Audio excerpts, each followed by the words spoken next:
Assalamualaikum warahmatullahi wabarakatuh. Perkenalkan, nama saya Reda Fradia dengan NIM 20059092 dari Prodi Manajemen.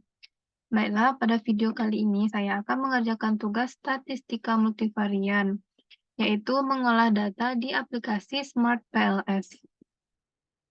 Yang pertama, ini adalah data yang akan kita olah yang telah disediakan oleh dosen yang terdiri dari 200 lebih responden. Karena aplikasi Smart PLS yang saya gunakan itu adalah aplikasi yang tidak profesional atau aplikasi gratis, maka responden yang bisa dimuat hanya sebanyak 100 responden. Jadi, pada kali ini saya akan menggunakan hanya 100 responden. Yang pertama, data-data ini kita kopikan ke dalam Notepad.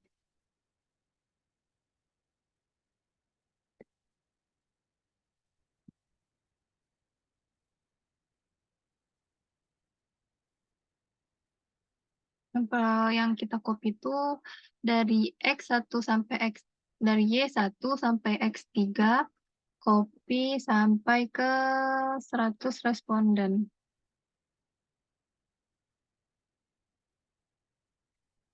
Kita copy, lalu masukin ke dalam footnote, ke Notepad. Setelah itu kita save. Kita beri nama data statistika. Setelah itu, kita buka aplikasi Smart PLS. Ini adalah tampilan awal aplikasi Smart PLS. Setelah itu, kita mulai dengan new project. Kita buat namanya tugas statistika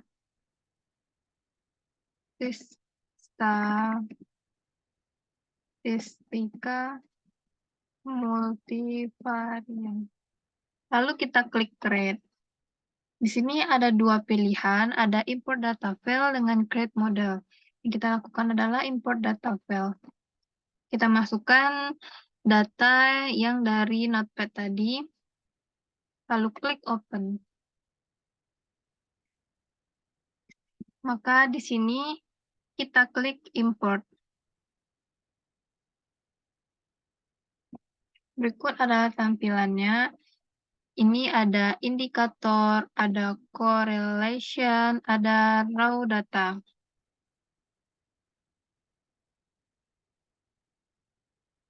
Lalu kita kembali dulu. Langkah pertama, yang kita lakukan untuk mengolah data di Smart PLS ini, yaitu kita klik data statistika 100 ini, di mana 100 ini adalah responden yang kita masukkan tadi, ada jumlah 100. Klik.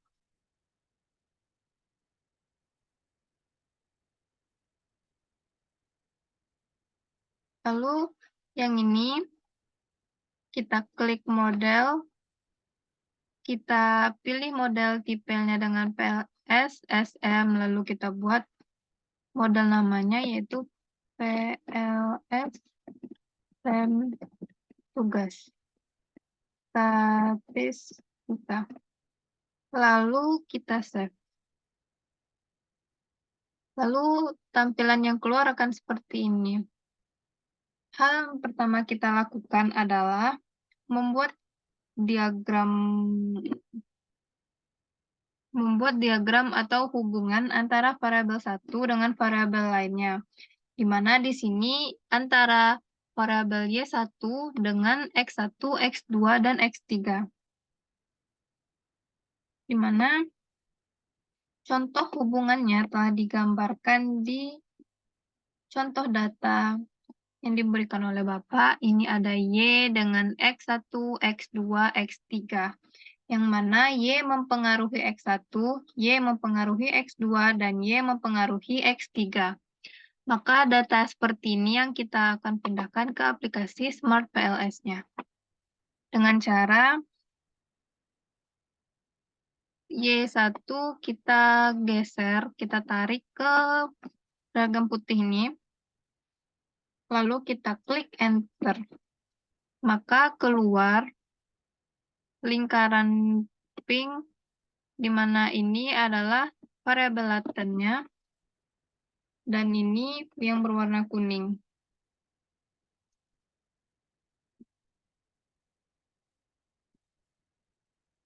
Y1 berwarna kuning ini adalah indikatornya, dan lingkaran berwarna pink ini adalah variabel latennya. Lalu kita sesuaikan gambar hubungannya. Kita pindahkan indikatornya ke sebelah kiri, yaitu align indikator to the left. Lalu klik.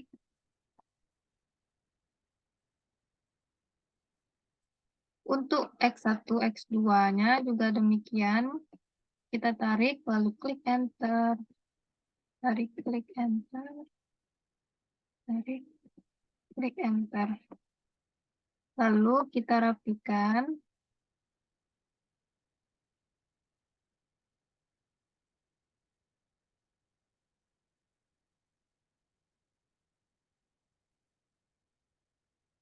Setelah Pakit sudah rapi, di aplikasi Smart PLS ini ada menu Select, Latent Variable, Connect, Quadratic Effect, Moderating Effect, Gaussian Copula, Comment, dan juga Delete.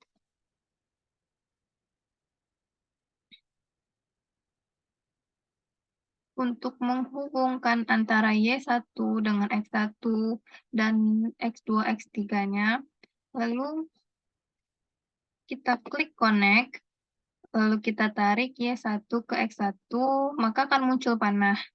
Lalu X1 ke Y1 ke X2, Y1 dan Y1 ke X3. Lalu akan muncul panah-panah seperti ini. Apabila kita menarikan panah dari Y1 ke X1, X2, X3 ini, bulatan berwarna pink tadi berubah menjadi biru. Maka artinya data tersebut sudah bisa terkolerasi atau berhubungan. Apabila tidak berubah, maka berarti ada kesalahan pada data-data tersebut. Untuk pengolahan data Smart PLS-nya, yaitu dengan cara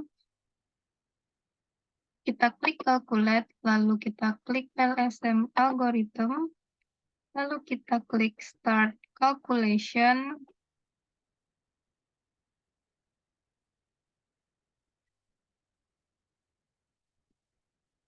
Maka dapatlah hasil dari PLS result-nya. Di mana di sini terdapat ada beberapa tampilan, yaitu grafik, final result, quality kriteria, algorithm, dan model dan data.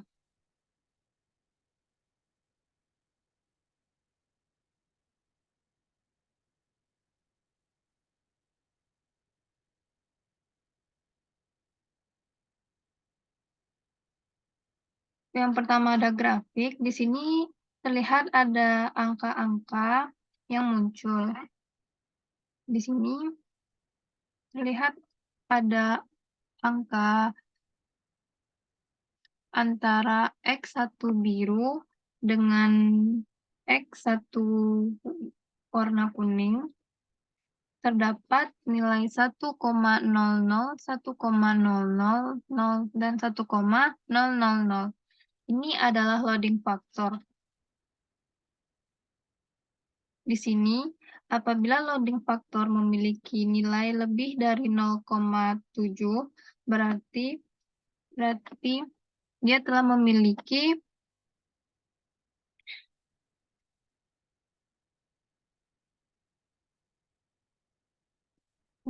memiliki validitas konvergen yang baik.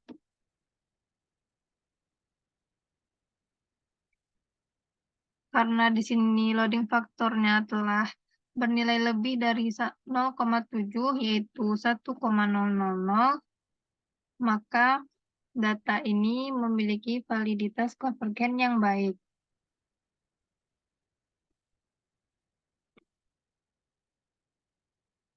Selain itu, ada juga indikator yang menyebutkan bahwa indikator variabel yang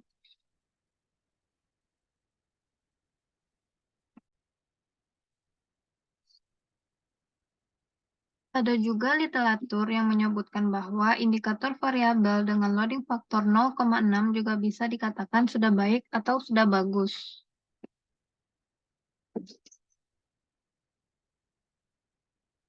Selanjutnya, yaitu antara Y1 dengan X2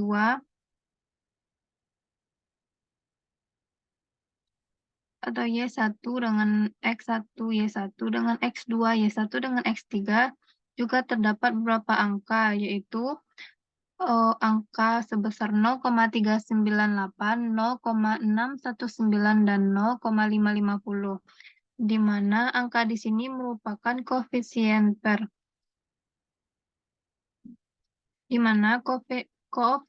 per ini menghubungkan antara variabel X dengan variabel Y. Artinya, X1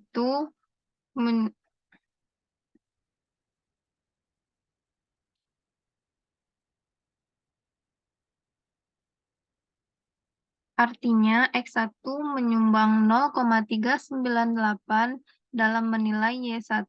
Begitu juga dengan X2 dan X3.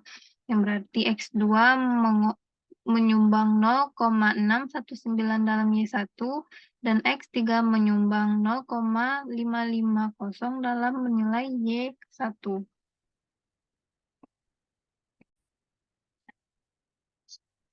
Untuk menyimpan gambar grafik ini, kita bisa dengan cara klik kanan lalu export as image. Oh, karena aplikasi ini tidak profesional, jadi saya tidak bisa menyimpan gambar tersebut. Lalu kita klik close. Kita bisa meng-screenshot gambar ini saja, karena tidak bisa disimpan.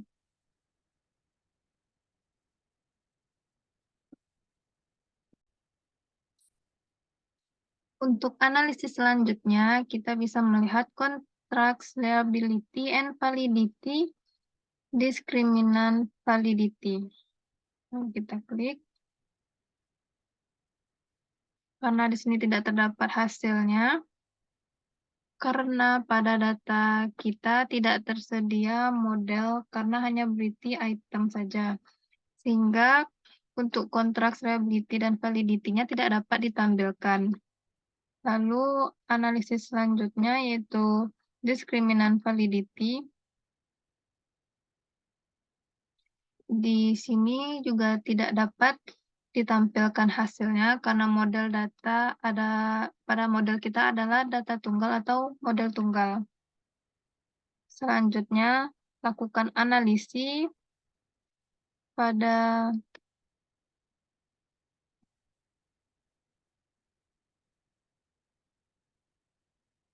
R-square.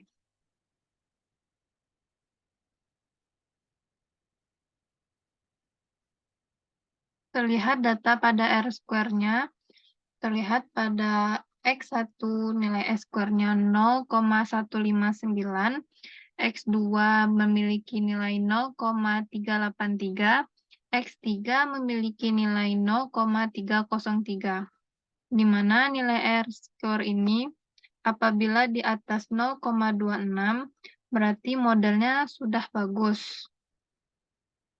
Sedangkan literatur lain juga menyebutkan bahwa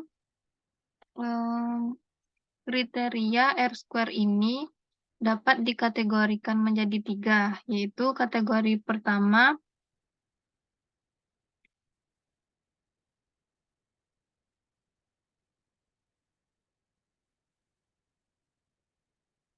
kategori yang pertama yaitu kuat apabila dari 0,75 moderat yaitu 0,50 dan lemah yaitu 0,25.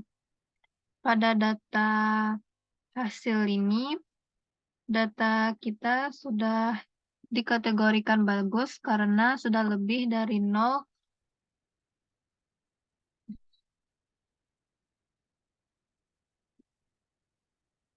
karena sudah lebih dari 0,26.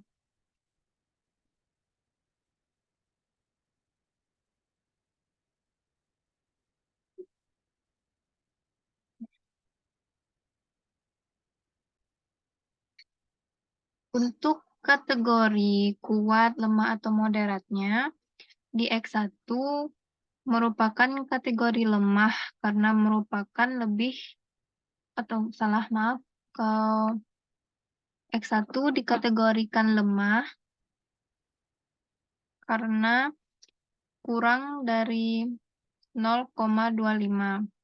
Untuk X2 dikategorikan lemah karena nilai kurang dari 0, lebih dari 0,25. Tapi kurang dari 0,50. Selanjutnya ada analisis yang bisa kita lihat di R-square.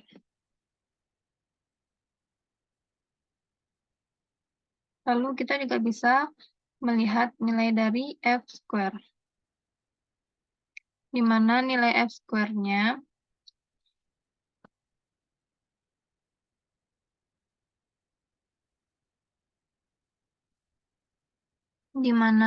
F-square ini terlihat di nilai Y1 ada 3 angka yang berwarna hijau, di mana jika angka ini berwarna hijau, maka sudah terindikasi bagus.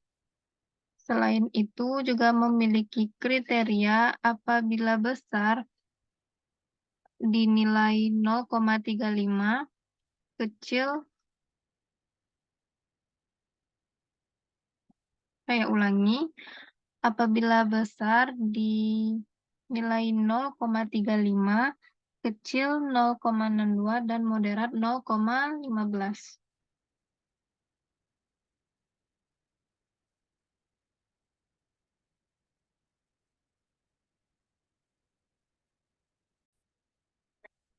Maaf, saya ulangi. Selain itu juga memiliki kriteria apabila besar lebih dari 0,35, kecil dari 0,02, dan moderat 0,15. Di sini Y1 dan X1-nya dinilai termasuk kategori kecil, sedangkan Y1 X2-nya termasuk kategori besar, dan X3 Y1-nya termasuk ke dalam kategori besar.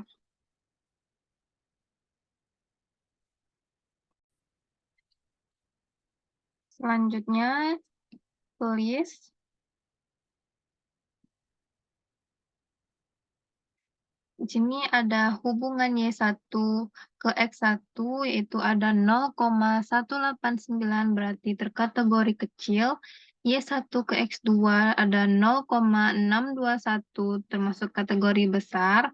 Y1 ke X3 ada 0,434 termasuk ke kategori besar.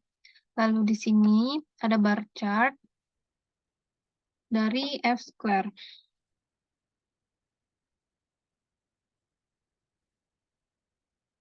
Kemudian ada analisis pada model fit. Terlihat ada 5 kategori, yaitu ada SRMR, DUS, DG, Chi-square, dan NFI. Untuk nilai SRMR ini, apabila antara 0,05 sampai dengan 0,08 dianggap model fit.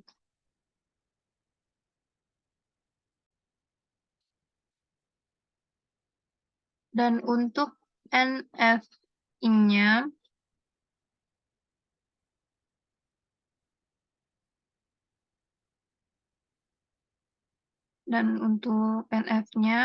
antara 0,95. Dari 5 kategori ini, kita bisa memilih hanya salah satu saja. Untuk perhitungan yang kedua, yang tadi menggunakan calculate, yang sekarang menggunakan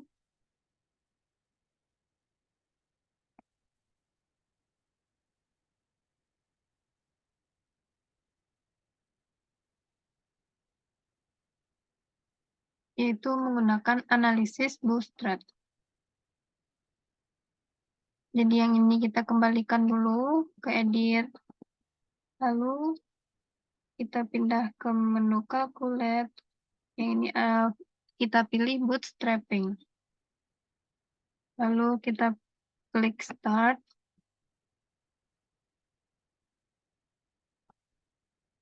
Loading.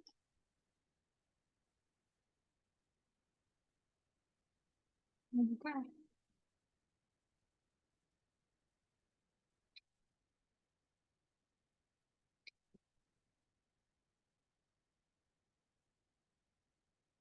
Di sini adalah tampilan dari BT result-nya bootstrapping dari tugas kita. Dalam grafik ini terdapat nilai NaN dari indikator variabel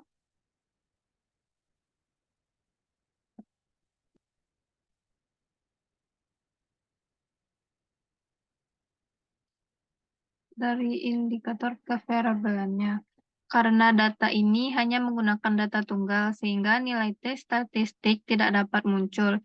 Jadi NaN di sini adalah nilai T statistik. Kemudian, analisis yang bisa kita lakukan adalah dengan membuat pad koefisien.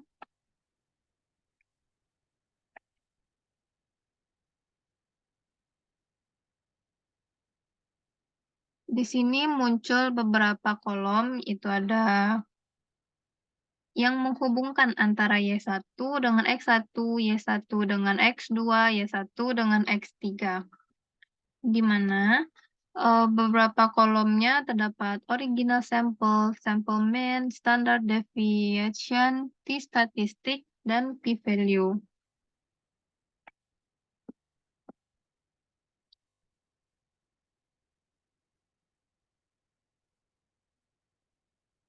Di sini ada nilai T statistiknya pada kolom keempat.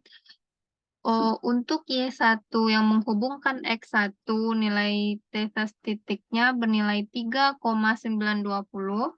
Y1 menghubungkan X2 memiliki nilai 9,335.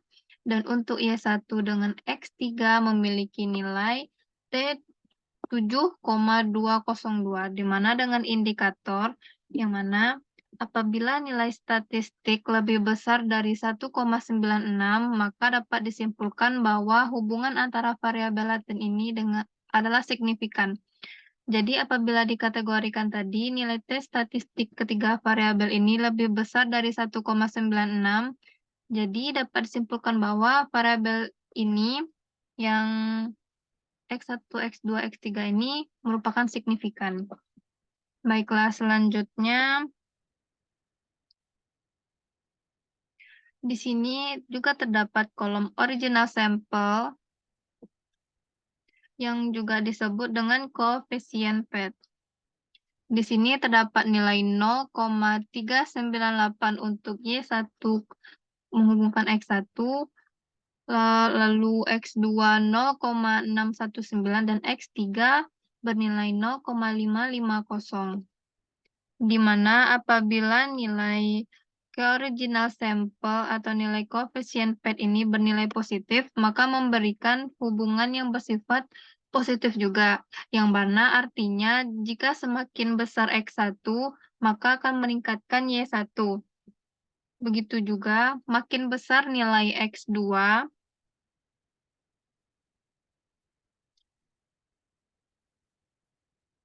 maka akan meningkatkan X2, dan apabila semakin besar nilai X3, maka akan meningkatkan nilai Y1-nya.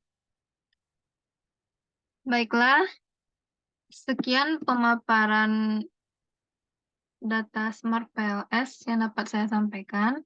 Apabila ada salah kata, saya mohon maaf. Saya akhiri, assalamualaikum warahmatullahi wabarakatuh.